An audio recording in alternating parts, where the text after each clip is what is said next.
Hey record nerds, check out the next level audiophile furniture at sidetrackedworkshop.com. Sidetracked Workshop makes beautiful record furniture. I personally have a Sidetracked Workshop double sidekick in my house, and it's not only gorgeous, but incredibly practical. Check them out for yourself at sidetrackedworkshop.com. Don't keep your records in crates, and don't trust that feeble IKEA furniture. Give your vinyl the respect it deserves with furniture from sidetrackedworkshop.com. And now, on with the show.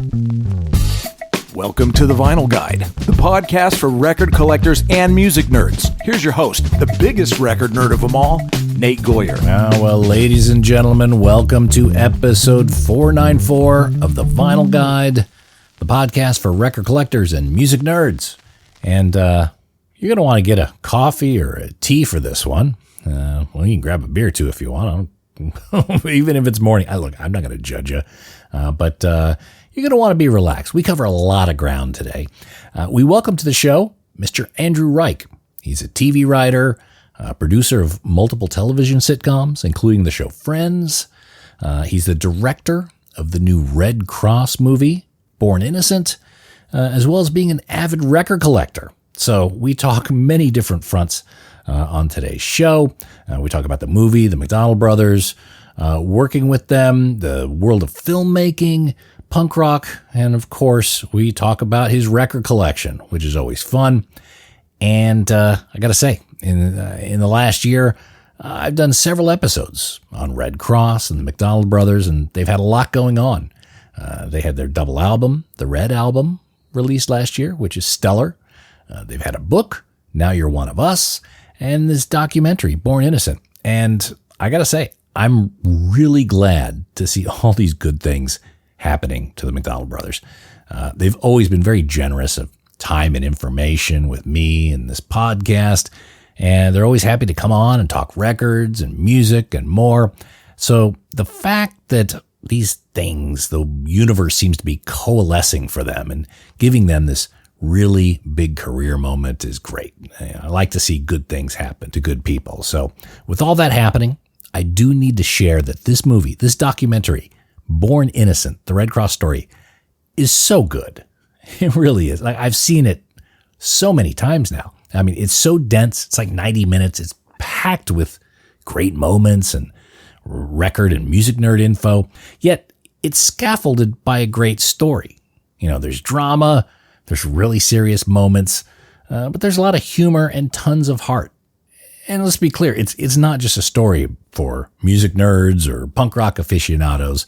It's a story of a couple of brothers, and they've had this amazing career, and I think this is accessible to just about anyone. I showed it to my wife, who is not into this whole record and maniac culture that I tend to be part of, and she absolutely loved it too. So, here in my house, it's racking up huge numbers. I don't watch many movies multiple times, but, it's rivaling things like Godfather and Goodfellas. Every time I watch this documentary, I pick up something new. So good news, everyone. This documentary, Born Innocent, is now available to rent online worldwide. And that's big news. There's about 6 months of screenings last year, kind of dotted around the United States. And some of you may have been lucky enough to be in the right place and catch one of those screenings, but most of the world was cut off from the opportunity until now. And I'm talking to you, Australia. I'm talking to you, United Kingdom. And I'm talking to you, Canada, and most of the United States, and even Europe, Latin America, and Africa. Even you emperor penguins in Antarctica can now watch the Redd Kross movie at reddkrossfilm.com/rent. So put that in your calendar, reddkrossfilm.com/rent. Yeah, it actually makes a really good date night movie. Someone who your significant other who may not be as much of a music maniac as you are, I think there's a really good chance they will enjoy this film. And hell, you may even talk them into joining you for the next time Redd Kross comes to your town. And this film is art too. So thank you, Andrew, for going deep in this topic. And yes, there is a lot of record collecting talk in the back half of this episode. Andrew is indeed a record nerd, and we get deep into his collection. So enjoy that bit as well.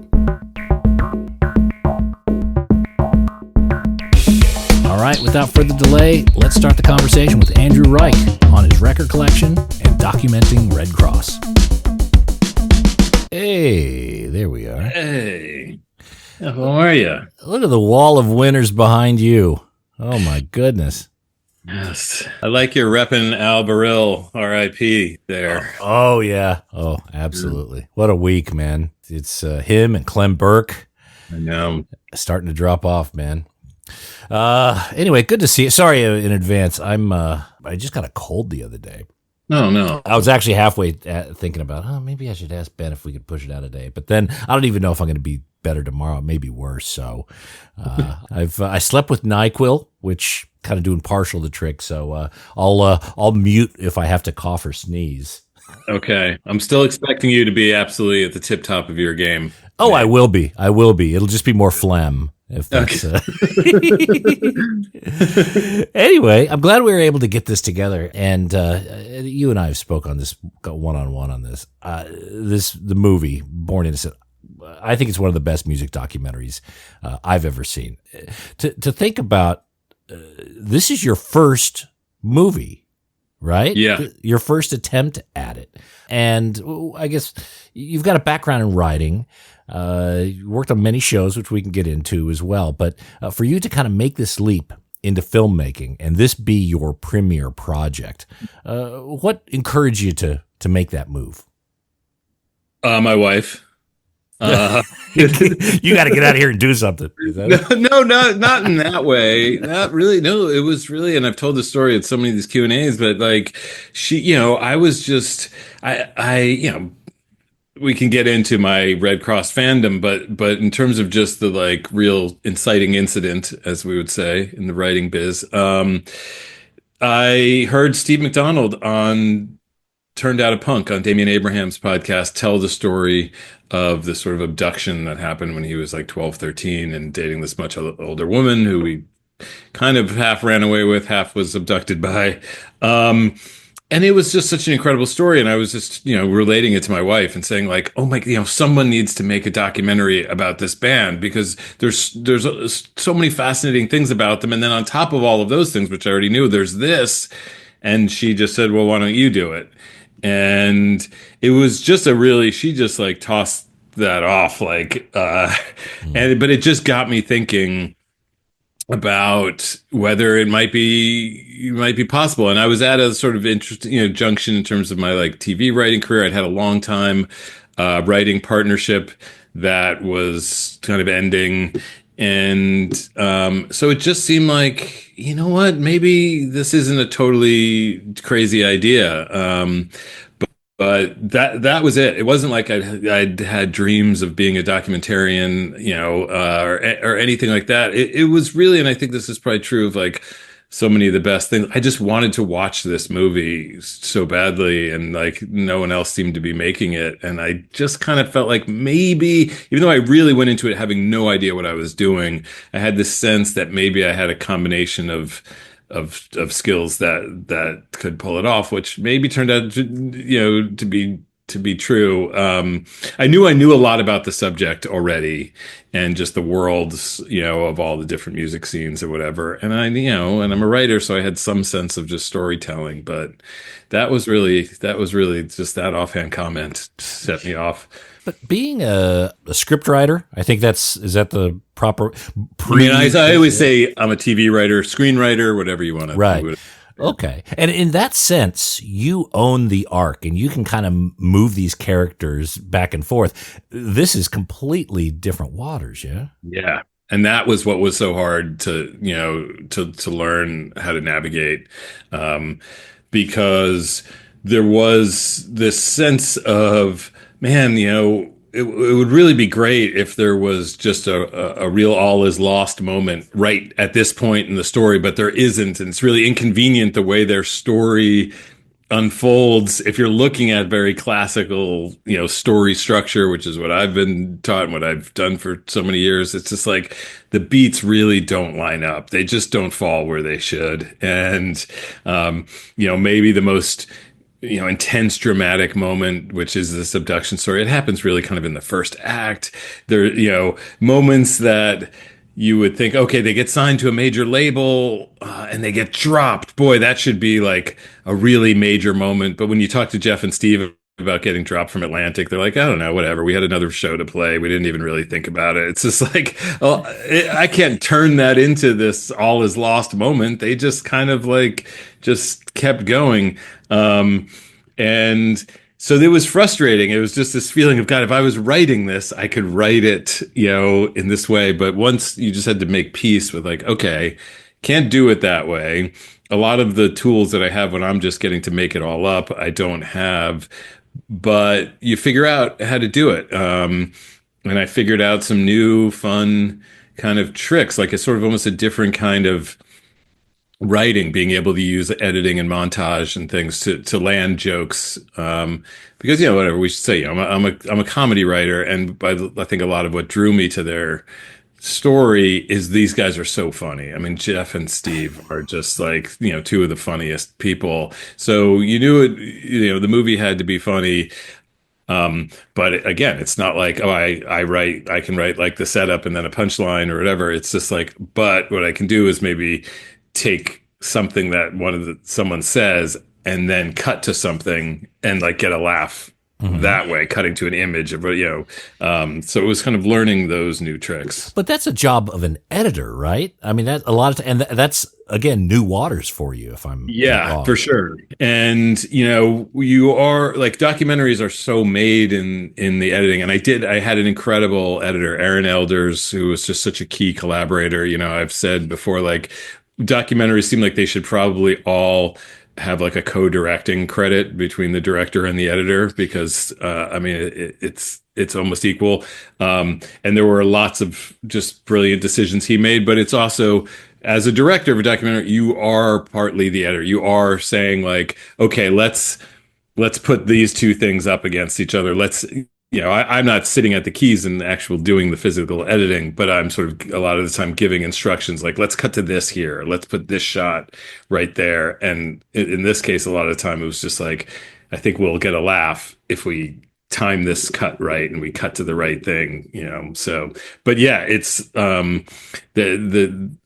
the editing part of it is huge. Right. And you recognize the beats, like whenever you'd be interviewing the brothers. I mean, I imagine you probably had a notepad handy, like, oh shit, this line is killer or something like that. I mean, I didn't, because you have to be so focused and present, doing these interviews. You have to be listening and thinking of maybe what your next question. So I didn't have time when they said something to like you store it away a little bit, but it wasn't. So sometimes I knew, when they were like, snap at each other a little bit. It's just like, okay, that's good stuff. I'll probably be able to use that. But some of it was just like in watching back through, and doing the transcriptions, you would find those things. But, part of it is also just, I mean, you have to understand what a dream it was for me to just get to like sit with those guys and ask them every question that I ever wanted to ask and just have them tell these incredible stories. I mean, you wind those guys up and they just like say the most amazing things. So I wasn't, when I was interviewing them, it's sort of almost like of this weird fugue state you're in, whatever, it's just like it goes by and afterwards you're like, I'm not sure. I think I got some good stuff, but I don't remember what and when. It was in watching it back that you saw like, okay.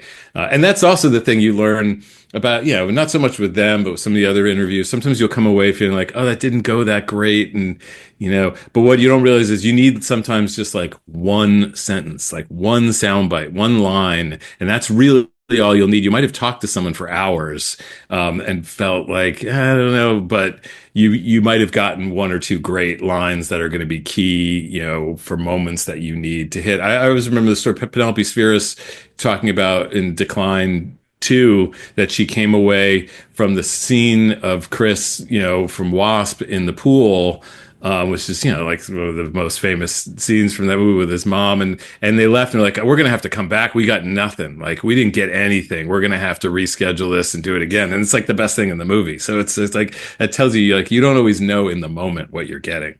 Yeah. And how, like, this came over, you filmed over, as I understand, like a 10-year period, something? I mean, not quite 10. I mean, I don't know, it might be 10. Like, I think we look back and like the first day of shooting was in 2015. So, we're in 2025. So that's like, that is 10 years, but the movie's kind of been in a pretty much some state of completion for just about 2 years. From when we first started the first festival screenings and something, and then those first few years. So between 2015 and 2019, I did the Kickstarter in 2019. Those we were shooting very sporadically in those years. Like it was intermittent. We would shoot some. I had a job running a show, and so I just couldn't really do much of anything. So it wasn't until I did the successful Kickstarter that's when things really kicked into gear, because I had money to pay a crew, and we started doing a lot of. But yeah, I mean, there's footage of me interviewing the guys for this project from 10 years ago that are in the movie. Yeah, I see the different levels of hair on Steve. Oh my God, the number of. I mean, it's mostly Jeff. Like Steve's hair stays fairly, it changes a bit, but not as dramatically as Jeff. Like Jeff goes from like the full long like Redd Kross hair to like the sort of John Waters, whatever like hair he's got. It's just like it goes from really long to short in between. Like he's got every length hair like over the course of this movie. Now, how did you first learn of Redd Kross? I mean, it's clear you've been a fan for years and years. When did they first enter your sphere? I mean, I think the moment I really started paying attention to them. So I'm from New Jersey, from suburban New Jersey. And, like a lot of people who get into punk rock, it was through like a cool older sister. She was pretty like on top of stuff pretty early on. And she had the Nevermind the Bollocks and the first Clash album and the first Ramones album. And, sometime I was around, I don't know, 11, 12 years old. Like I just sort of wandered into her room and put on the first Clash album.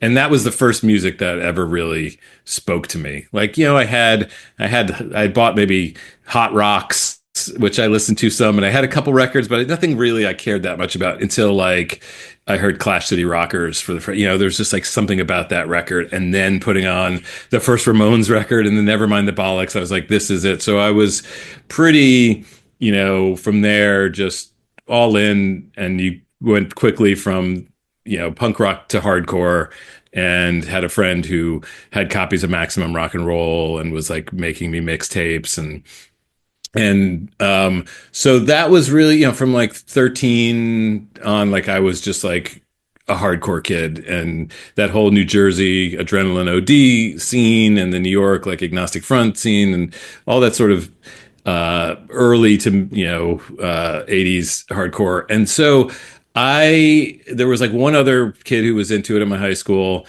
and we decided the high school had a radio station, and we got our FCC licenses so we could become DJs.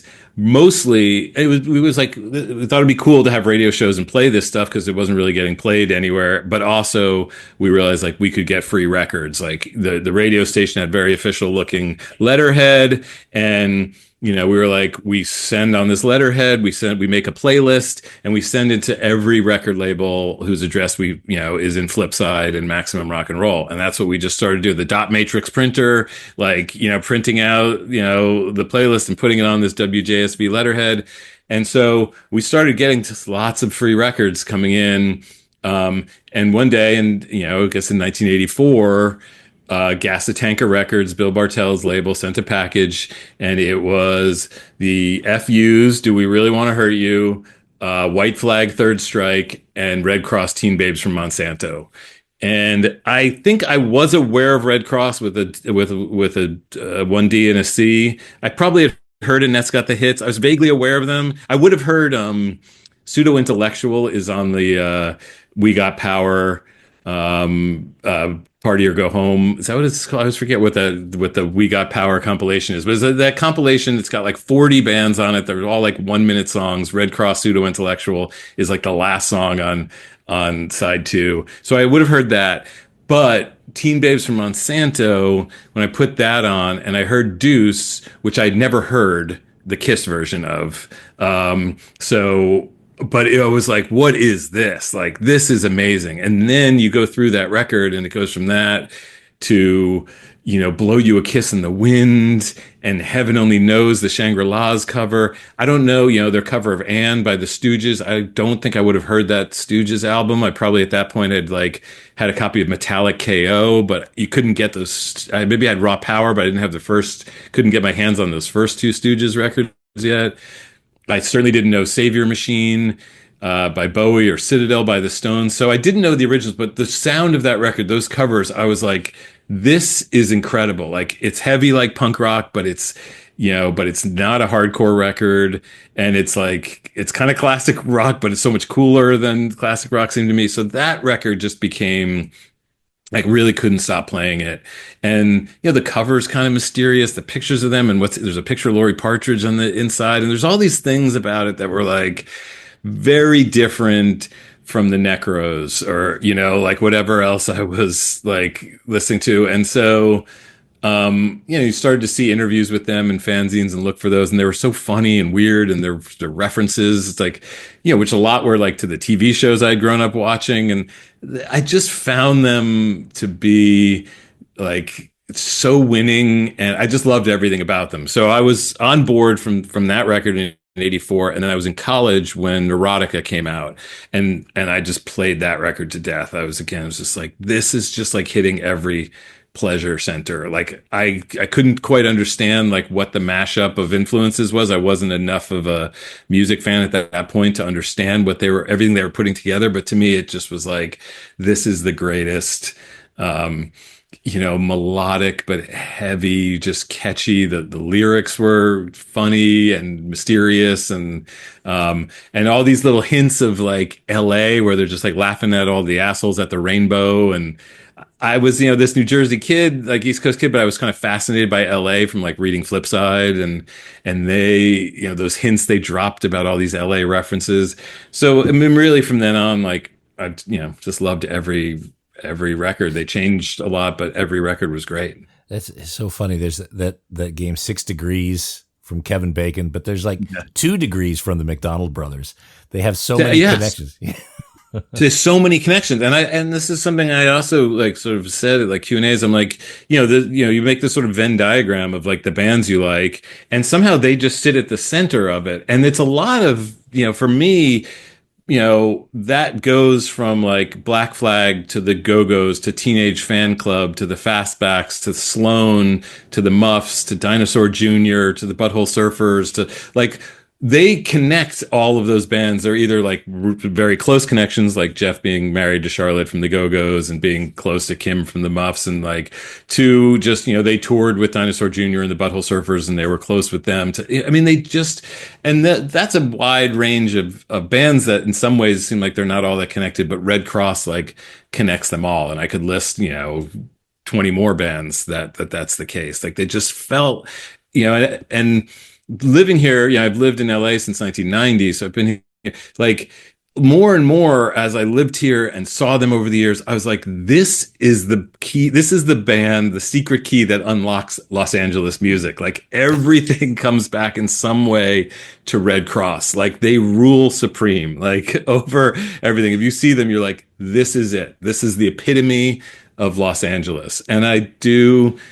I've said the two best Los Angeles bands are both from Hawthorne. I can't quite rate Redd Kross over the Beach Boys, but I try and think what other LA band has put out as many great records, is as significant, is as consistent, is that, and you think whatever, sure, Appetite for Destruction is a great album. I don't rate Guns N' Roses over Redd Kross. And you could go down the line and just be yeah, lots of great records, lots of great bands, but they're not, when you take the totality of it, it's Redd Kross is just gotta be up there, just shy of the Beach Boys. Yeah, they're admirable in so many ways, and they're very authentic. And I love watching them. I could, they deserved a reality show or better, whatever. Just watching them go is hilarious. Even at that show we met at over at the Lodge Room, they had this family section You probably remember all the Yeah. folding chairs set up and roped off that they don't normally have at the lodge room, but you can tell because their families are actually going to come in. They're probably their parents and their relatives and everything. It was like almost a reunion that day. Yeah. And when they play in LA, like everyone comes out and people they've just known for so long and people have seen them just dozens and dozens of times, but they don't want to miss a show because it's just like that show is going to put a smile on your face that's going to stay there the entire show and you're going to leave just feeling great. And, there's no more fun band and they always deliver. I've never seen them. That lodge room show was fantastic. And talking about, I came with my two kids and, and my wife and, like they, it was like before the encore, and it's that thing of like, figuring like, all right, they probably don't want to stick around for the encore. They're like, no, we want to stay. Like, like 17-year-old kids who are not like, their musical worlds are not exactly what mine is or whatever, but it was just undeniable. They're like, no, this is great. Like, we don't want to leave. You got to, I'm like, you got to stay and watch them, cover the Osmonds, even though that means, that means nothing to them. Now, when you started this project some 10 years ago, like right now, Redd Kross is having this revival, this renaissance. It's beautiful to watch. I love it when, good things happen to great people, right? I love watching it. But that wasn't part of the story when you started. No, they were sort of like, in a way, they were a little bit in a lull. Like they were, I wouldn't say they were like at a dead stop, but not a lot was going on in the Redd Kross world. They put out, they put out Researching the Blues in, God, I should know this, but I think 2012 that record came out. And I should know because that was the first concert that my kids went to. I brought them there. They're twins. They're like 5 years old. I brought them to Amoeba Records to see Redd Kross, so they could always say the first show they saw, not that they remembered it all, was Redd Kross. But that record had come out. People really rightfully loved the record, but it hadn't spurred any much. And then in 2015, when I approached them, there was not a ton going on. And so, over the years, you can't say they're the most prolific band. So they take a long time in between records and which is why I feel like taking so long to make this movie was very much in the Redd Kross spirit. But I do think, and I wouldn't be saying this if like Steve and Jeff don't say it all the time. I think by making this movie really did spur a lot of this activity that has happened, especially in 2024, just over the last, 18 months or so. That, because they got kind of screwed. They put out a record.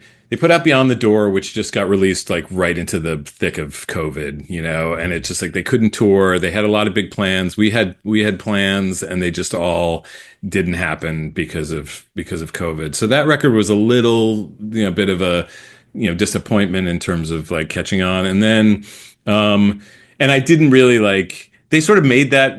The movie wasn't far along that when they made that record, they didn't even tell me they were recording. Like I didn't get to go to the studio. I didn't get to, document anything of making that record. But once, I had, really gotten pretty far before the sort of COVID lockdown with all the interviews, and I was getting, as the movie was starting to come together, I asked them to write a song for the closing credits, of the movie, because I think, it'd be cool to have an original song in the movie. And I gave them this assignment, I was like, I think it'd be really cool. It wasn't like I was like, you could write anything you want, but to me, it'd be cool if you wrote a sort of origin story song. And I think probably the main reference was History Lesson Part 2 by the Minutemen. But I also mentioned Creek Alley by the Mamas and Papas, and maybe like Ballad of Mata Hoople. And, I was just like, that kind of song would be super cool. And so they took that to heart. They wrote this song, Born Innocent. And they were at that point, like writing some song. And, but that was the first song that they went and recorded with Josh Klinghoffer at his studio, and it came out and it was great. And I think, doing that with Josh and having such a good time with him as a producer, and, that really spurred along the songwriting and got them to the point where they had a ton of songs and could, had enough for a double album. And I think Steve was very much thinking if this movie comes out, we need to have a record that people can, a new record that people can then listen to if the movie, makes them want to hear more of us. And so, it was, you want the timing of these things to line up perfectly, and it all sort of ended up working out not exactly how I would have wanted. Whatever the movie, just for various reasons, things take a long time. It's really, it's all very hard, but it's all fun. Like the fact that that record came out and was just such a great record right around the same time that the movie started playing festivals and then started to get this theatrical release, and then on top of that, they made this book deal, and Dan Epstein, they did this great book with Dan, and it all just kind of like came together. And it's been cool that those guys say like all this sort of happened because of me making this movie is what really like made so much activity happen all at once, which is, as a fan, like that's the coolest thing, like that there's this amazing new Redd Kross music that is in the world partly because of me is like, man, that's incredible. Yeah. Now you mentioned Beyond the Door. They didn't invite you to the recording of that. I mean, I'm assuming that was an oversight. Were they taking the movie seriously in the early days? Hey there, audiophiles. If you're seeking stylish furniture to showcase your stereo and record collection, well, look no further than SidetrackedWorkshop.com. Sidetracked Workshop designs extraordinarily elegant record cabinets and consoles that add sophistication and panache to your music hobby. Handcrafted in the good old USA in the vinyl-loving city of Portland, Oregon, Sidetracked Workshop's designs are a music lover's dream. Made with real walnut veneered wood and brass accents, these gorgeous designs add class and taste to the record room and ship fully assembled and ready to enjoy. Just check out the designs for yourself at SidetrackedWorkshop.com. Look, you spend thousands of dollars on records. Don't keep them in a crate, and don't risk your records on those feeble wooden pegs from IKEA. Your music deserves the dignity of Sidetracked Workshop. That's SidetrackedWorkshop.com. Elegant solutions for the vinyl lifestyle. Oh, and hey, record nerds, don't forget to clean your records with the very best and safest record cleaner, the Groove Washer. Make your records look and sound their very best and store them with confidence using the new Groove Washer Groove Guard record sleeves. You gotta try this out. It makes a huge difference to the quality of your vinyl experience. Ask for the Groove Washer by name at your local record store and accept no substitutes. Or head over to groovewasher.com and use discount code VINYLGUIDE10.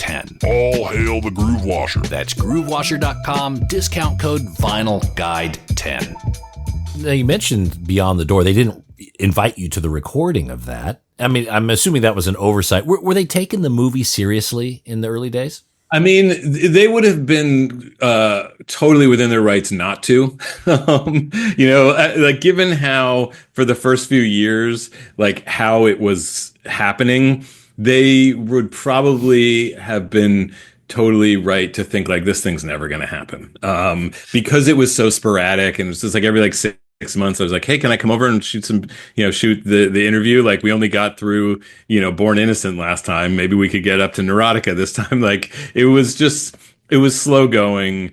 I was a little bit scared that I didn't know what I was doing, if I'm being honest. Like that, I think was holding me back. I was just like, I don't know really how to do this. So I was so faking my way through it that it probably made me go a little slower. So I think they probably didn't, it wasn't so top of mind when they were recording that record, because it was like, oh, there's this guy, he shoots us every few months, every 6 months, whatever. Like, I don't know if this thing is ever going to be real.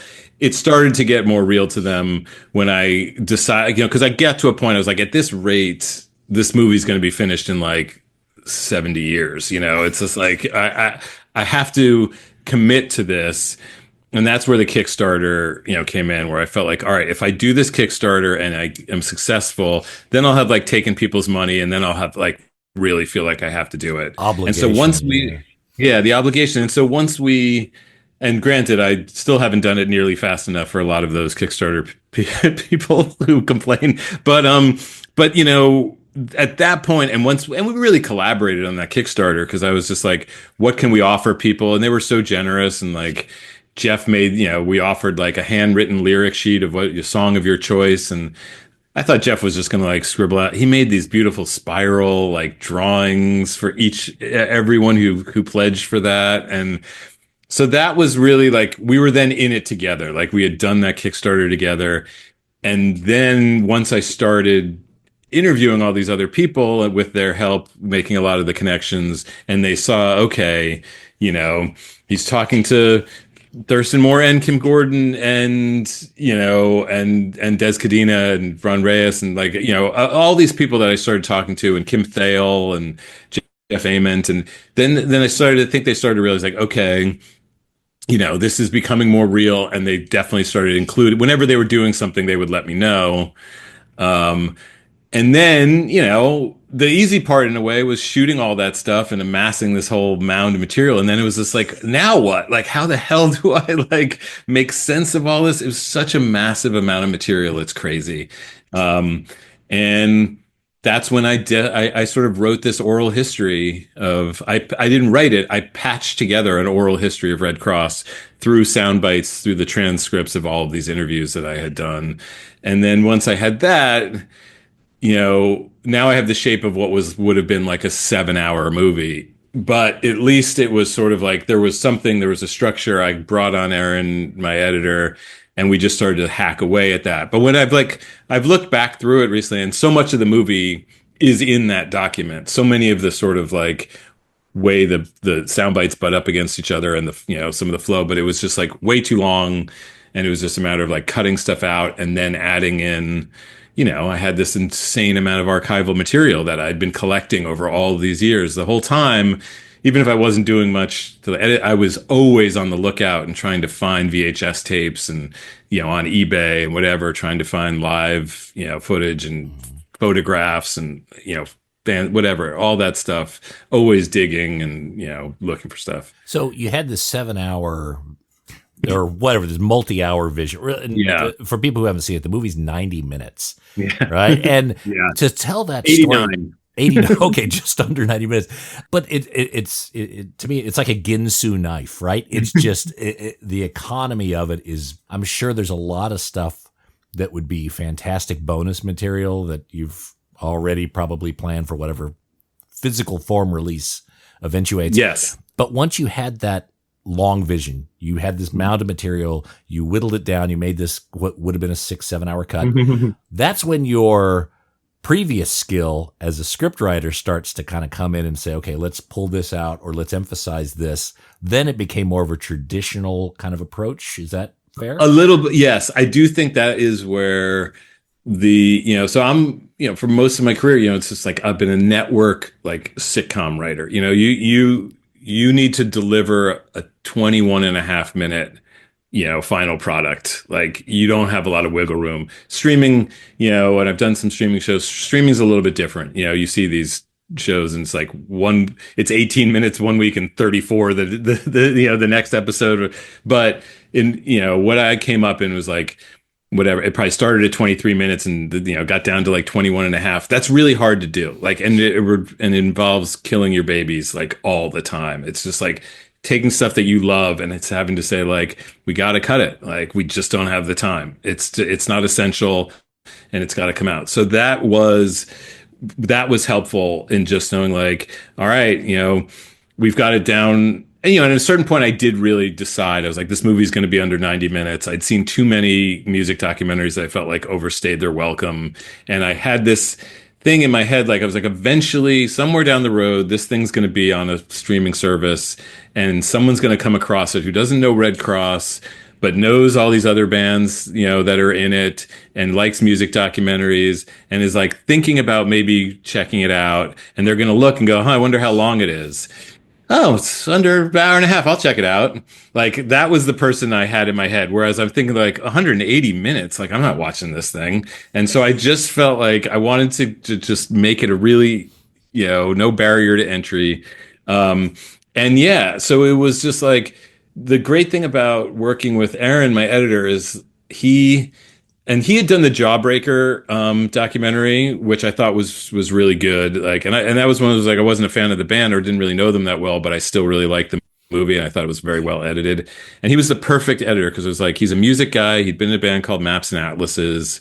And he knew the general arena, but he didn't know Redd Kross at all. So I was like, perfect. Like, I don't have to explain to you what punk rock is, but you're not like so in the weeds that you're going to love all the like super inside baseball kind of stuff. And I knew he would be a good sounding board when I'm like, is this interesting to you? Or is this just like for the super fans? And he would be very, he'd be like, I think we cut it. And that was the process. And some of that stuff, you're talking about like the bonus material for the fans, at the screenings, like the biggest question I always get is like, why is there no Desperate Teenage Love Dolls in the movie? And, Desperate Teenage Love Dolls, for those who don't know, was this Super 8 movie Dave Markey directed that Steve and Jeff were both in, and they had a lot to do with the making of it. And it was this real cult classic among like hardcore kids in the 80s. And we had a whole section on it in the film, and it was one of those things where it was one of the painful cuts because we'd worked a lot on it and interviewed a lot of people. It was one of the things but I was just like, the movie just feels like it's kind of, there's like a lull here in this Desperate Teenage Love Doll section. Like the momentum is like, and I realized afterwards, I was like, the reason is the movie is the story of Jeff and Steve McDonald and their relationship. These two brothers, they became business partners when they were 11 and 15, and they still are 46 years later. It's their story. Desperate Teenage Love Dolls, which is a fun, campy, cult classic, and the stories around it are fun. Steve was much more involved with it than Jeff, and it has nothing to do with their relationship. It's much more about like Dave Markey and Jordan and Jennifer Schwartz, who made it with Steve. And it was just like this isn't a beat in the Jeff and Steve McDonald story.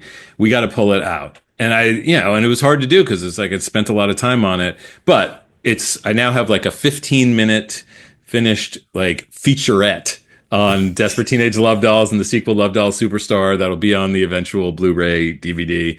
So it wasn't like wasted time, but stuff like that, I think wasn't as hard as it might have been if I didn't have so much experience cutting things that I love, and just being very ruthless of just like, the movie can't lag. Like if this is a moment where I feel like someone's going to get up and just go to the bathroom or something, like it's got to go. Like we have to move on to the next.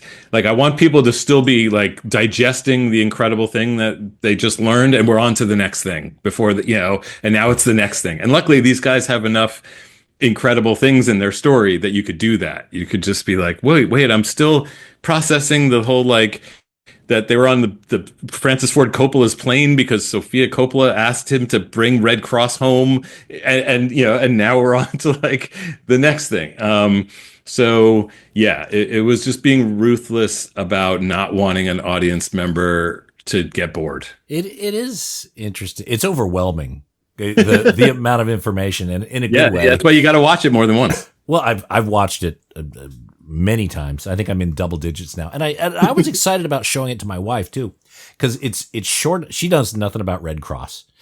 She barely tolerates my musical taste. But when we watched it, she was fascinated, and it was short enough, 89 minutes, like you say, that we could have a conversation afterward.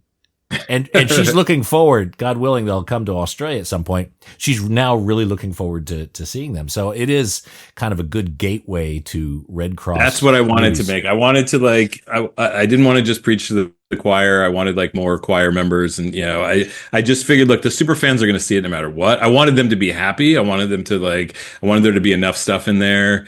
I had all these audiences in my head, right? But the main one was like a music fan, someone who likes music documentaries but doesn't know Redd Kross. I was like, that's the main audience member who I want to be able to like watch and enjoy this movie. What are some of your favorite musical documentaries? Ones that you took a page from when making this movie? It's hard to say what I took a page from, because what I didn't do is go back and like watch and study anything, but they're all so, I've watched so many that I knew that the form and the beat, but I would say, Anvil, I think is an amazing movie. And what's funny is I can't remember, there's been some controversy whether it was Jeff or Steve who said this when I first met with them. to like pitch them letting me, take a crack at doing this. And one of them was like, "You're not going to make this Anvil, are you?" And I understand what they meant by that, which is like there's this sense that you're sort of laughing at the guys in Anvil for at least part of that movie. And yet that movie is amazing. It's so well done. So that I would put way up there. I would put Dig up there. I mean, I think Dig is really one of the best. And then there's different like kinds of music docs, right? Within the genre, there's all these, there's things like Stop Making Sense, which is absolutely incredible. It's a concert movie, right? There's Gimme Shelter, Gimme Shelter's unbelievable. It's very, it's not telling you the whole story of the Rolling Stones, like the way this movie is telling you the whole story of Redd Kross. It's telling you the story of this event, and it's absolutely brilliant. But, Gimme Shelter is a horror movie. Like there's just like this, the mounting horror, this is the tension as this horror is building. But that's obviously like an incredible movie. I love Decline of Western Civilization. That was such an important movie for me as like this, New Jersey hardcore kid who had no access really to these, like the LA thing and seeing that. So those are all, I'm sure, it's funny. I asked Jeff and Steve this and they're like, the Tammy Show, the Tammy Shows is amazing. Again, it's a concert film, so it's slightly a different genre. I enjoy on some level almost every music documentary I watch, especially about bands. The other one I'd say that I think is absolutely incredible is the Eagles documentary. Now, I can't stand the Eagles. Like I have no interest in the Eagles music. I've always hated it. That documentary is fantastic. It is so. That just came out, right? That's new, right? No, I'm talking about the one that's like 4 hours long. It's been out probably 10 years or something. Okay. If you've not seen that, and if anyone listening has been kept away because of the subject matter, that movie is fantastic. And it's the opposite of mine. It's really long, and yet it's just like it's great. But there's lots of movies where I feel like, I don't know if this is like, Don't You Wish That We Were Dead about The Damned. I'm like, is this a great movie? Like, no, it's not a great movie, but it's The Damned. So it's just like, I enjoy it. The thing that I don't like is when they get too artsy. I'm just like, there's certain pleasures I want from one, from a documentary. And one of those is just like great archival footage. Like I want to see stuff and hopefully stuff I haven't seen. And sometimes people just get too, so I have all these, I love them all. And yet I have a lot of pet peeves from watching lots of them. And, some of them are just very, very idiosyncratic and whatever. I don't like animation in these music docs. A lot of people do it. That's cool. It's not my thing. I didn't want to do that. I don't like hearing from like David Fricky or Frick or whatever I don't like a lot of, rock critics telling me how important the band is. Like, in my movie, it's almost all first person eyewitnesses to their story. It's people who were there at moments along the way who saw it, or like, that's why they're in the movie. Every now and then, there's a few exceptions, like the Linda Lindas are in it and they're great. Obviously they weren't seeing them at the Hong Kong Cafe, but they're in it because like they're another teenage punk rock band of today and just sort of showing like the kids still like this band. But I didn't want Rolling Stone critics telling you why this like band was important. So, stuff like that. I just like that I see in lots of other, I'm like, I don't want to do that. Yeah. I'll tell you what I got out of the movie. And I don't know if this was meant to be or if you share this or anything, but when I walked away from the movie, again, I've seen it several times, I get that there's the trauma of Stephen's abduction. I don't think I'm spoiling anything here. Yeah. But they seem to put it away very quickly. And to me, I find it very difficult to imagine a world where something like that happens and immediately you're able to compartmentalize it, put it in a box and move on. I think, I believe, and this is my theory, that, what they created from that point forward is almost a dissociative state to where it almost, I don't want to call it a rejection or whatever, but purposefully moving on, especially from hardcore to a more fantasy world, something that was more comfortable and able for them to kind of cope a little bit with the big event that happened to them. I don't know. I'll stop. You What are know, your thoughts?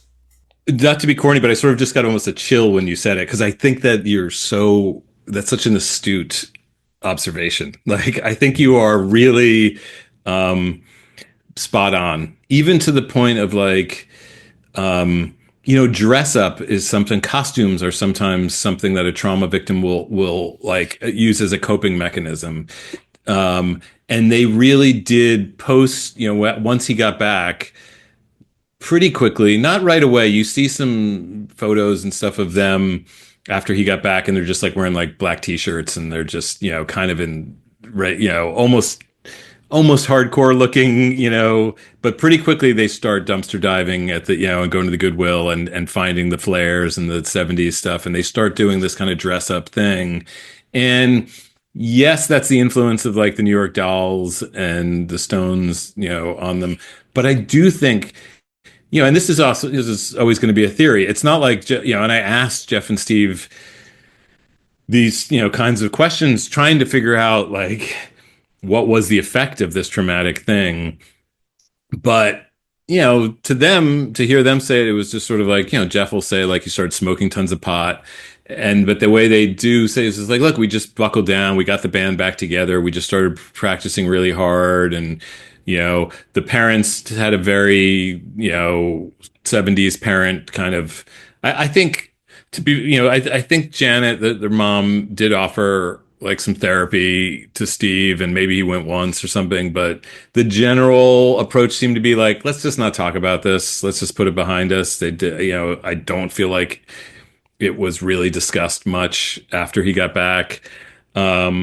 But, there's just no way that it didn't have an effect. And I do think some of that dress up and, the trying to attempt to make this rock and roll fantasy come true was a reaction to what had happened. I really do agree with that assessment. But again, it's just like it's another one of these sort of, you're looking at sort of classic storytelling or whatever. It was frustrating and hard for me and for my editor for a while, because you're like, okay, there's this huge, horrible event that happens.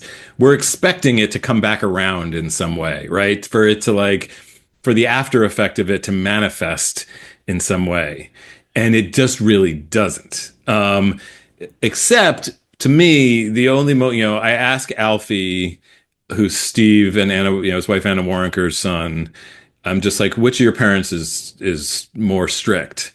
And he's like, my dad. He instantly was just like, if there's anything where it seems like I might not be safe, it's like out of the question. And I'm like, there it is, for people who are watching closely. He's got a kid who's around the same age that he was when this happened. He's very focused on nothing like that happening to his kid. And beyond that, it's not like there's something really obvious, where there was some breakdown or whatever. But I do think that desire to dress up and retreat into this Partridge Family / Brady Bunch / New York Dolls kind of world was for sure a reaction to what happened. At some level, it appeared to me that's kind of the leakage of not dealing with that. And yeah, because this stuff has to leak out. Yeah. Also, there was no David Cassidy. Did you try to get David Cassidy involved? He was dead I think he had died like by the time. I didn't know he was dead. Sorry. Oh, sorry. Yeah, he is dead. I actually think he died while I was like at some point during the making of it, before I ever would have tried to reach out to him. And based on their stories about him, I don't think I even would have tried, because they were just like, I mean, he didn't remember the Partridge Family. Like, there was no way he was going to remember making Spirit of 76 or remember Jeff and Steve. Oh, like, he died in 2017. Oh, okay. All right. Yeah. I'm way off. Yeah. You're just revealing that you're not as big a Partridge Family fan as Jeff and Steve. I didn't embrace them to that level. Certainly not. You don't have the Sound Magazine album on the shelf behind you, I'm assuming, but you should check it out because, like Jeff says, it's up there with Pet Sounds.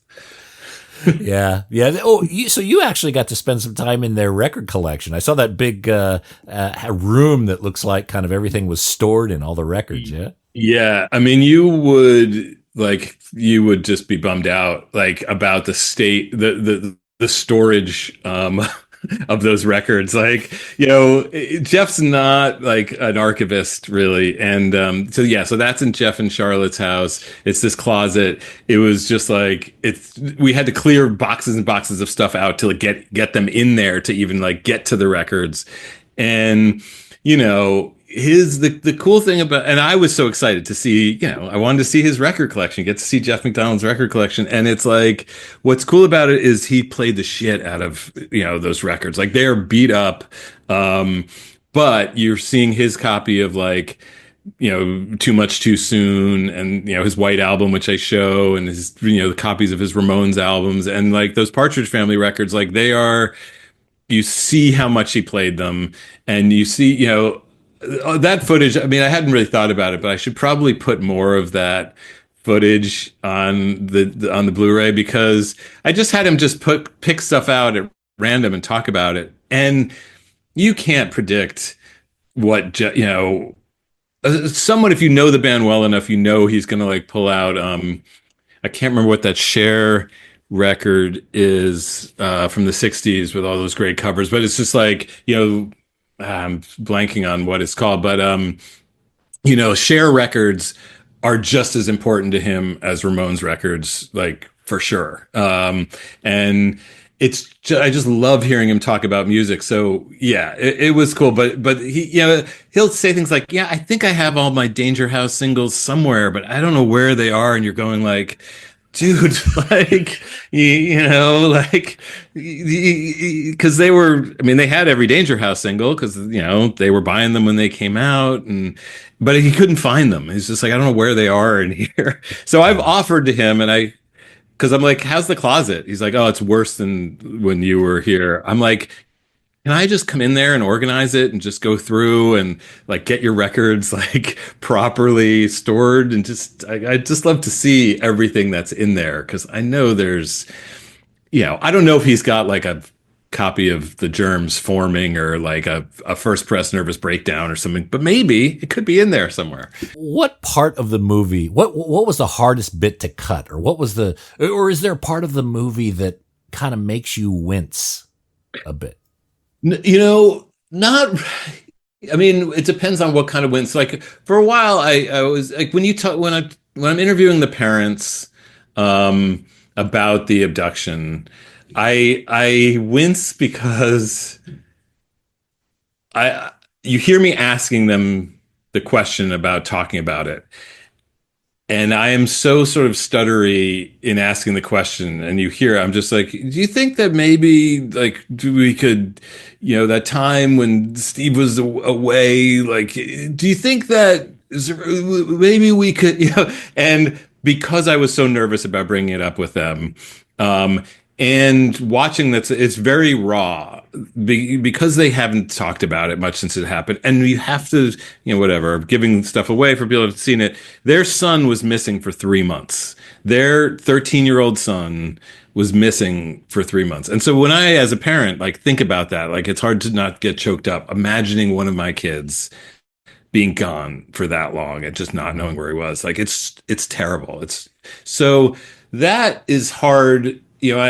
I felt bad about putting them through it, but I felt like it was sort of necessary. And the good thing is they finally saw the movie not too long ago. Like in January, they finally saw it and they loved the movie and we're all good and they feel good about how they're portrayed and all of that. But the fact is, because I spent so long honing this movie, like cutting and just, so everything that did make me wince, I changed, it was just everything that gave me that feeling. I was like, we're either going to cut this or we're going to find a way to make it work, to the point that now I've seen this movie so many times and I love it. I love it every time because it was just, again, it was the movie I wanted to watch. And I was able to have the freedom to make it exactly the way I wanted to. And I just got rid of all those things that bummed me out. Like, so when there were things, I was just like, it's lagging here. We just cut it. Like, we just got rid of it. And so, there's stuff I wish I had. Like, I guess maybe I went to this. Like, for instance, there's a part where Thurston Moore is talking about the first time they played New York and they played Danceteria, and he's like, they decimated the place. And I'm like, God, I wish I had footage of that show, and I wasn't faking it by showing footage of an Olympic Auditorium show from LA around the same time instead. That stuff bothers me, but what are you going to do? Like, what I wasn't going to do was animation, because I don't like animation. So it's just like, those are that's just like, that's the thing. There's just stuff I wish I found. I wish, again, like another one, legendary show, they played in Tacoma at the Crescent Ballroom in 1987, with Green River and Soundgarden and Malfunction opening, and everyone in Seattle talks about it as just like the most incredible show. No one's got a photo, no one's got a bit of video. There's no documentation that I've been able to find of that show. It makes me crazy. Like, I wish I had footage to show there. Have you come up with something like after the final cut was done, it was all boxed up, and all of a sudden one nugget appears? Yes. But I'm going to use it for the Blu-ray. I did this.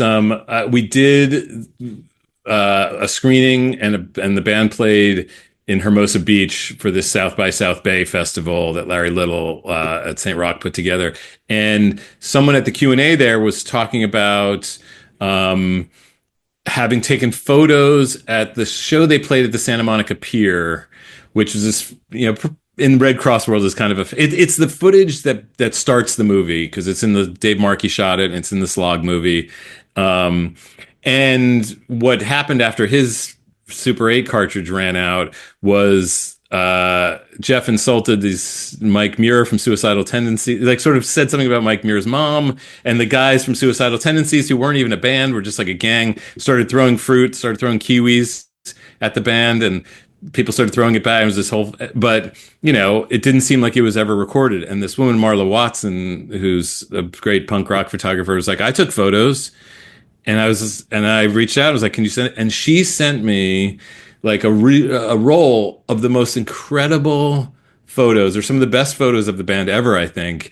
And they include the kids in the crowd, and the kids in the crowd. It's 1983, I think.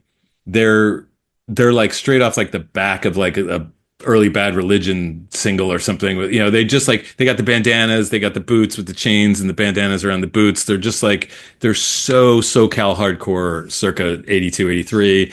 And she has photos of them throwing kiwis, and like Jennifer Schwartz, like throwing kiwis back, and the cops there. And it was like, these are amazing. And so those are, like the section about that show was another one of these things that I had in the film and cut for time. So now there's a great little 5-minute sort of feature, for the Blu-ray about that show, with these incredible photographs that, Jeff and Steve hadn't seen them. The little fat Mike from NoFX is like in the corner of one of the photos, like he was there. I was going to say, you could probably look at the crowd and say, "Oh, that's." I'm sure people could find a bunch of other, who were there, who was there, but they're so good. I asked Marla, I was just like, there's one, I'm like, you need to make me a print of this photo, because it's just like an incredible. It's not even one with the band. It's like this sort of hot female like beach cop with like cool sunglasses, and next to her is this kid who's just thrown a kiwi and is kind of laughing, and it's incredible. It's just like, it's so great. So that's the thing, that's the one find. But I will, we eat every part of the buffalo, like it's gonna get into it's gonna be used. I can see an extra for a Blu-ray being like a FAW documentary on the lost McDonald brother Gary, who became an accountant. Yeah, he was abducted by Ernest and Young. So one thing I wanted to ask you about, there seemed to be a proliferation of weirdos T-shirts in the documentary. That's the Easter egg, right? That is, was totally unintentional, but for the astute, you can count them as you're watching, and see if you get to three. But Giza there's three. X. Geza X, Des Cadena, and Greg Hetson, Yeah. all wearing the same weirdo shirt. They all just showed up to the days we were filming with that same shirt. Like, it was not on purpose, but it kind of does tell you, it's like, yeah, that's the band everyone from that era will agree on, like, was just like such an incredible band. And, I mean, I've seen them live a ton, but I didn't see them in 1978, 79. Like, they must have just been even more amazing. But yeah, I thought that was like a cool, like, there's enough stuff for, I sort of bristle sometimes when people are like, say like, so you're punk rock doc. I'm like, please don't call it a punk rock doc. Like, it's got a wider appeal than that. I don't think of it as a punk rock doc. However, like, I was a punk and I wanted to make sure that the punks who do see it, like, there was enough in there for them to know that like, I'm one of them in a way. Like, early on when I'm sort of talking about Hawthorne and how Hawthorne was kind of destroyed for the building of the 105 freeway, I intercut footage from Suburbia, which was another, shot in another part, place that was same freeway construction.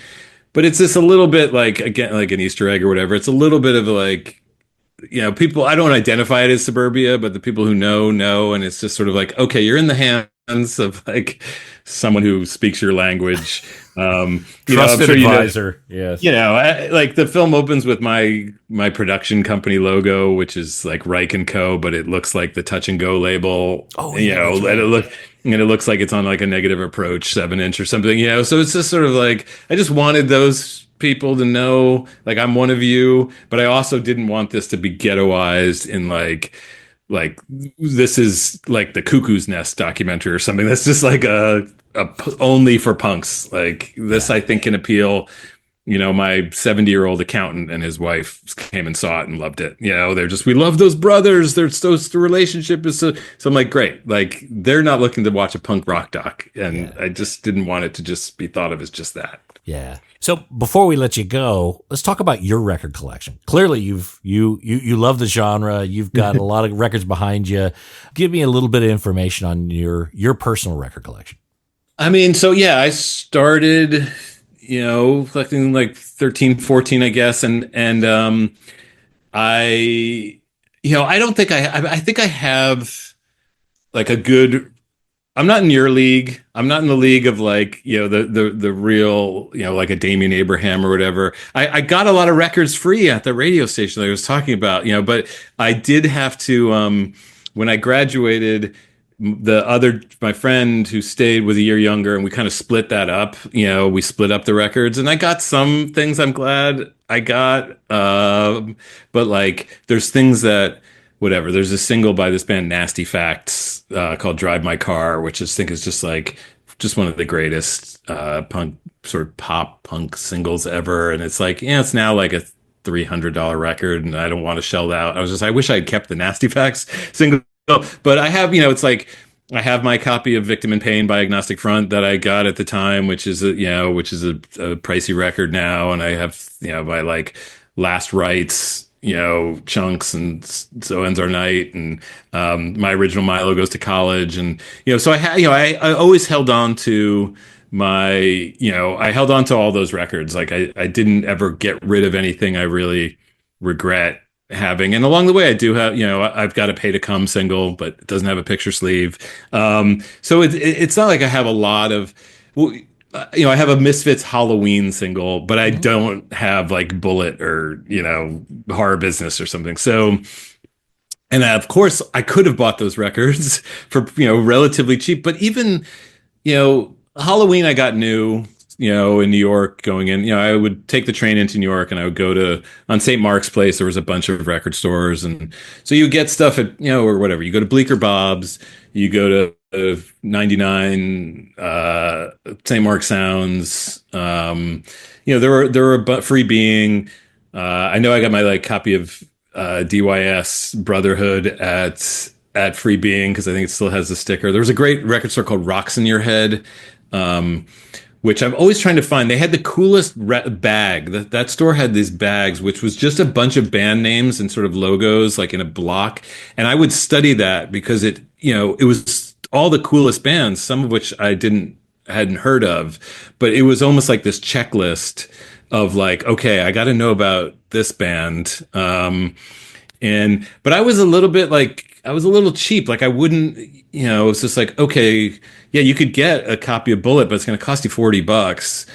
I wouldn't shell out that $40 for that. Like I wasn't really doing that. I was, trying to find stuff used for pretty cheap.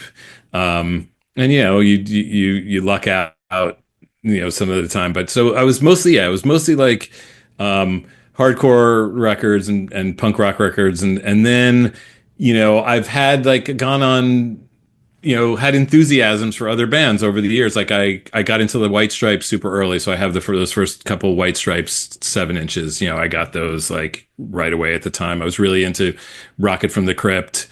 I had all those, all those 7-inches. Guided by Voices, I was really into, but not early enough that I have like Forever Since Breakfast or something. Like I don't have those really early originals, but so I would get super into those bands and like want to just like have everything Pavement, like had every Pavement single, but and then I've recently, so Jeffrey Weiss, who have you ever had, have you had him on the podcast? I don't know if you would have, but so Jeffrey, no. He's briefly in the movie. He was their A&R guy at Big Time Records. He was the guy who signed them to Big Time for Neurotica. He has one of the greatest record collections in the world. I mean, it's insane. And I got to go over there and look through it and see like, he's got the All Tomorrow's Parties, like picture 7-inch, that there's like 3 of or something, and just and he said to me, he's just like, he's like, I don't buy reissues really. He's just like, I think almost always the first press, the original pressing of a record is going to sound the best. And so I started I started just thinking about like, okay, I have a lot of records, some of which I'm never going to listen to and I don't really care about. I've just, whatever, I got them at the radio station or they accumulated them. I was just like, if I start selling those on Discogs, I can just use that money to buy the things. So to have like first pressings of the records that I just like absolutely love and wouldn't probably just spend the money out of pocket for. But if it's money that's like coming in from selling records, it's kind of like almost free. Like It's just a trade. And so I started doing that like a couple years ago. And so I've got like, all the wipers, I've got like a Youth of America and Is This Real, like first pressing. And those are, it's just, I got Big Star, Radio City and Number One Record, like first pressings. And I've started just I was just like, I just want my record collection to be smaller and sort of unimpeachable. Like every record that I look at in a Marie Kondo kind of way, like brings me joy, and it really has been, and it's just really thinking of, okay, what are those records that like, I just will always love. And it's just cool to have, the first Killing Joke record or something, like the first pressing. And so that's what I've been. And I also have stopped. I was like, I have a lot of 7-inches, but I never really play them. And I have this drawer that pulls out and you can kind of flip through them. And it's kind of cool when every many years when someone who this would be meaningful to comes over and looks through and is just like, oh, this is cool that you've got. But I'm like, I don't think I need to buy any more 7-inches. The prices of like the 7-inches I would want have gotten so insane that I'd love to have all those Misfits singles and, I'd love to have Danger House singles, whatever. But it's like, I think for me, the LPs I will actually play, and that as an object, it just brings me more joy. Like you said, I've got this wall where I've got framed things behind me. And sometimes it's just like, like I didn't have like a Jealous Again original and I was just like, I got one of those and it's just cool. It makes me happy to have that like up on the wall and look at it. So that's what I've just been doing, is just sort of like, but the things I want, it's just like, I'd love to have every Nick Drake like first pressing. And but these things are just they're very expensive. When I look at my like Discogs want list, it's just like, oh geez, like when these things come up, like they're not a lot of $30 records that I'm still looking for. It's funny you say Nick Drake, because this weekend I was at a record fair and some guy offered me a beautiful copy of 5 Leaves Left It was absolutely beautiful UK copy, great price, second press. And I was like, fuck. No, I can't. If I'm gonna go balls in, I'm gonna go for a first. Yeah. And it'll be triple that, or I'll be satisfied with my reissue right now. Right. Yeah. I've been starting to look at that like Fruit Tree box set. I'm like, you know what? Maybe that would be enough. It's like it's got the covers maybe, but yeah. I mean that's the sickness. I will say it's funny, just whatever, because record collectors are listening, and you're wearing that SSD Control shirt. One of my best ever finds when I was at Aaron's Records here in LA, just looking through used bins, and I did find a copy of Get It Away, and it was priced at like $12, and this was in the like late 90s, I think. Like it just got by, someone didn't know. And it was one of those, like, you're like looking around, like, could this be possible? Like there's an exclaim, like pressing, like in good shape with an insert, and it's like $12. And, those are the moments that just like, they don't happen much anymore. Like because of Discogs, everyone knows how much, stuff is worth, and you hardly ever just come across one of those bargains. But look, I follow you on Instagram and I see the stuff you buy, and I'm just like, believe me, I covet. I definitely, I have the sickness, but what's helped is I'm just like, if I don't buy 7 inches, your money goes farther, like when I think sometimes of some of these like Killed by Death 7 inches, which would be cool to have, but like you could get a Pink Moon and a Brighter Later for like the cost of, like some Mother Records 7-inch that like I could have had for $2, at some point. And I don't know. It's just like those are the calculations. Yeah. You don't remember the records you buy as much as the ones that you left behind and you kick yourself about later. So, so does it count like geography? So I noticed behind you, you've got a Saints record, and that's a US pressing. Does it matter if it's US or in that case, Australia would be the one? Does that? I mean, I don't care that much. Like that's just something, because like that's my copy, like that was the first copy I got of it. And so, sometimes I'm like, do I bother to get the true first press, or is it more like this is the sentimental thing? Like I actually like, you see, like, so sometimes I like having those promo, stickers. And especially I also really like when you get the nice price stickers on something, because that's also just kind of nostalgic. But a lot of like the Sire records, that I have, like they have promos. Like they put out a lot of promos for those records, and I kind of like I don't mind that. But yeah, I've now like if I was going to buy stuff now, I am more aware of like, if it first came out, if the true first press is the Australian or the UK, like I'm going to try and get that. But for most of my record collecting career, I didn't really care about that. But yeah, I will say, Saints are just one of my absolute all-time, favorite bands. I loved hearing your episode with Mark Arm and Ed Cooper, and like, they're coming your way, right?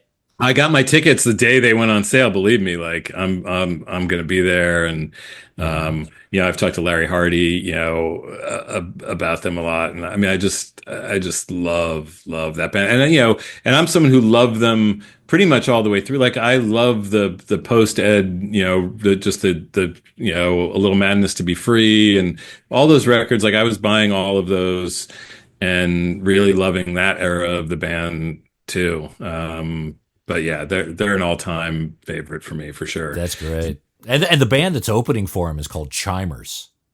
So make sure you get there early. They are fantastic. They're out of kind of the Sydney area as well. There's so many great Australian bands. Like I went and saw Split System not too long. I don't know if you know them, but man, like they're incredible. That was like the best like punk rock concert I've been to in so long, and it was so exciting to see a band. It's not, you're not going to a nostalgia act. You're not going to see a band you loved as a teenager who's still like, maybe is still great, but like a band that's hitting their peak right now.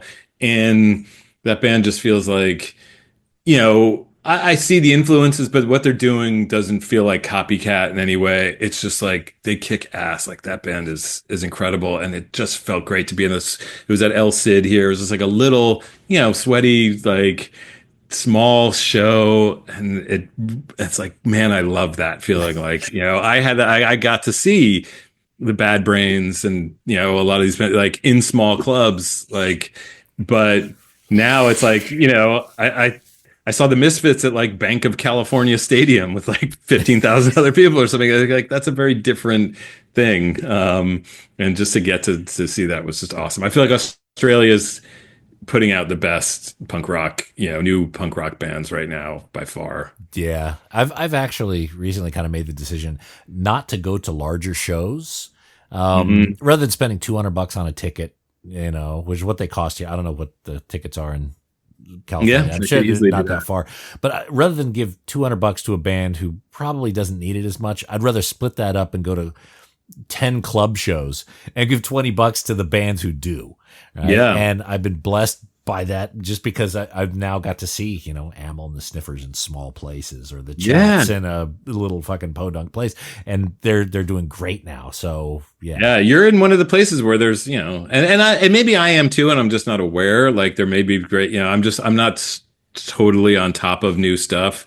But luckily our mutual friend Ben Merlis, he's the one who like, sent me Split System and keeps me up to date because he's still listening, to new stuff and like sending me stuff where, I could be like, oh yeah, this is, like this is good. I have a couple friends who still listen, and we'll sing, some of the UK stuff, whatever, like the Chisel and that kind of stuff, which I like too. But it's the Australian stuff is the stuff that's like seems to be popping off. Yeah. Now, by the way, I also see behind you the Teen Babes from Monsanto. Is that the original one you got? That is my copy. It's got a punch hole. It's the promo that Bill Bartell probably like packed up himself to send me. But yes, that's my Teen Babes copy. A lot of the stuff behind me is like I do need to. Some of this is pre my Jeffrey Weiss epiphany. Like there are some reissues that Teenage Fan Club Bandwagon-esque is a reissue. There are some, but a lot of these are like my Cramps record, my Dickies record, my like Minor Threat Red. Like those are like the copies I got in high school, and it's my sister's Ramones first album that maybe, I'm not sure it's a first press, like, but it was pretty close. That's ground zero for you then, personally. That is ground zero, like that. The Clash, like that was for sure ground zero, and it was just so exciting as a kid to just like be able to go from there to like then be able to go to CBGBs and actually see this. It wasn't quite like being at the Mask or being at like Wilson Center in DC or something, but it was still pretty exciting. It was, of course, that must have been incredible. At least you got to experience some of that. Yeah. So many of us kind of look through, a keyhole lens on YouTube to try to put ourselves in that place. Is there any record or records that are your grails, things that you're totally on the hunt for? You wish you hope the universe provides. Yeah. I mean, I'm trying to think of stuff, because some of those things I've since gotten, it's like the Big Star records. I was just like, and it just became, and look, for good or bad, like you used to have a grail, and to search for that, you really had to just keep going to record stores, and whenever you were in a town, you had to look through it. And now if you're willing to spend, you can get whatever you want, right? I mean, pretty much everything is out there. This is going back on my thing about 7-inches, but I would love to have the Nerves 7-inch, the original press of the Nerves 7-inch, the Hanging on the Telephone. Like, I think it's one of the great records ever. I'm always like wishing I had that. There's She Don't Know Why I'm Here by the Backlash pressing of that the Last put out themselves, not the Bump one, which I have. And I did get because of you, I will say this. Like when you had Jeff and Steve on and you were talking about the rarest Redd Kross record, which is the split White Flag Redd Kross ballad, Ballad of a Love Doll, Pieces of Chris Trent, Mystic Records, white label 7-inch.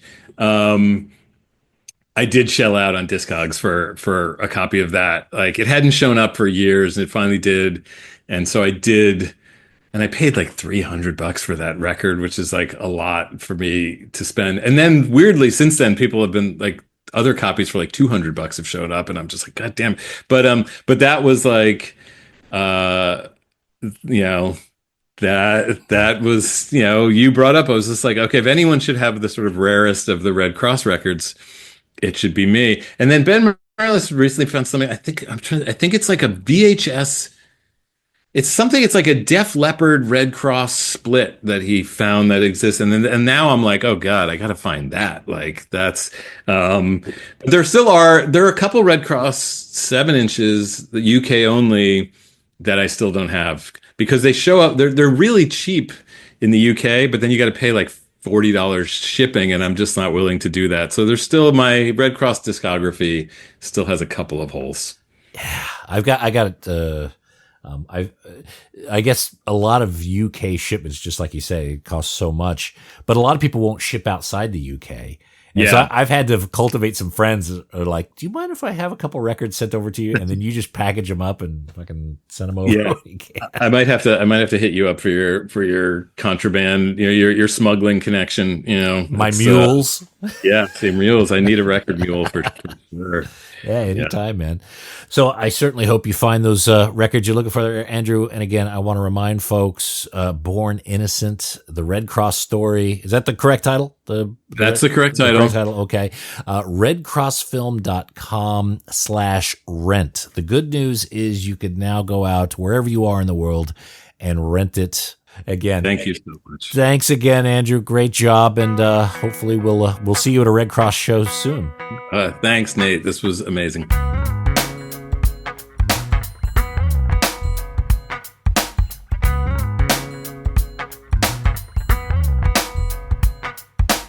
All right, there it is. Not much else to say except ReddKrossFilm.com/rent.